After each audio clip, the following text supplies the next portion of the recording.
உருவாகி ஆள் என்ற ஓர் வார்த்தை உண்டானதே.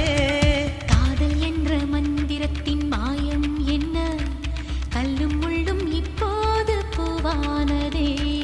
வானவில்லின் துண்டொன்று மண்ணில் வந்து யாருக்கும் சொல்லாமல் பெண்ணானதே. தென்மேற்கு பருவ